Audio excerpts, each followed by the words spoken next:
Hello friends, આજે હું લઈને આવી છું ટોપરાની છે લીધી છે અને ઘી અને દૂધ અને દૂધનો પાવડર. આટલી 4 વસ્તુના ઉપયોગથી આપણે મસ્ત મીઠાઈ સરસ બનાવીશું.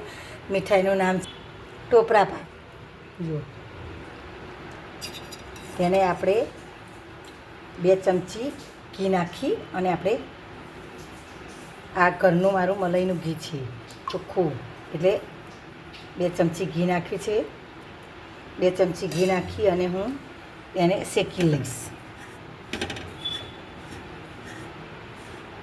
જો થોડો કલર ચેન્જ થયો છે તો આપણે બનાવીએ સેજ થોડોક લગે ગુલાબી થાય ત્યાં સુધી સાધારણ.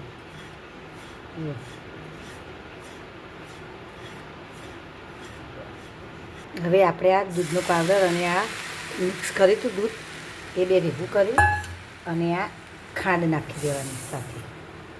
1 વાટકી ખાંડ લીધી છે. હવે બધું આપણે મિક્સ કરી દેવાનું.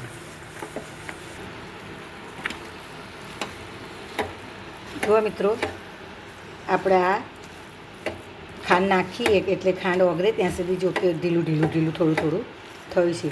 પછી થોડું કાઠું થઈ જશે. સરસ માવા જેવું સ્ટ્રક્ચર આવી જાય પછી થઈ જશે એકદમ કાઠું. જો આપણે થોડું માવા જેવું થયું છે. જુઓ મિત્રો, તમે આ મારી વિડીયો જુઓ તો તમે મારી વિડીયોને લાઈક કરજો, સબસ્ક્રાઈબ કરજો અને કોમેન્ટ કરજો. મિત્રો, મારી વિડીયો હું રોજ એક વિડીયો તો મૂકું જ છું, પણ મિત્રો તમારી કોઈની કોમેન્ટ આવતી નથી. તો મારી કોમેન્ટ તમને જેવી લાગે તેવી રેસીપી જુઓ અને તમે મને કોમેન્ટ કરતા રહો. તો મારી ભૂલ હશે તો હું મારી ભૂલ સુધારીશ, પણ મને કોમેન્ટ કરતા રહો મહેરબાની કરીને, પ્લીઝ. એટલી મારી રિક્વેસ્ટ છે. તો મને ખબર પડે કે મારી વિડીયોમાં કંઈ ખામી છે કે શું તકલીફ છે મારી રસોઈમાં. જો આપણું આમાં આવા જેવું તૈયાર થઈ ગયું છે. આપણે આ એલચી પાવડર નાખ્યો. જો મિત્રો, આપણું આ સેજ નાની સેજ ચપટી આમ ભરીને મેં સેજ ચપટી હળદર લીધી છે, કારણ કે મારી પાસે કલર નથી તો મારે થોડોક સાધારણ કલર લાવો તો એટલા માટે મેં એ નાખ્યું છે. મિત્રો, એ નાખી શકાય ઓપ્શનમાં. તમારી પાસે કંઈ ના હોય તો તમે એ નાખી શકો. આનો કોઈ તમારો ટેસ્ટ આવતો નથી. ખાંડ ને બધું, દૂધનો પાવડર ને ટોપરાની છીણ ને બધું આવે એટલે બધું દબાઈ જાય છે, પણ મસ્ત કલરથી સરસ લુકવાઇઝ લાગે. જો છે ને, જો ફ્રેન્ડ્સ, આપણું આ તૈયાર. આ થોડું ઉપર વ્હાઈટ નાખું છું ટોપરાનું બૂરું.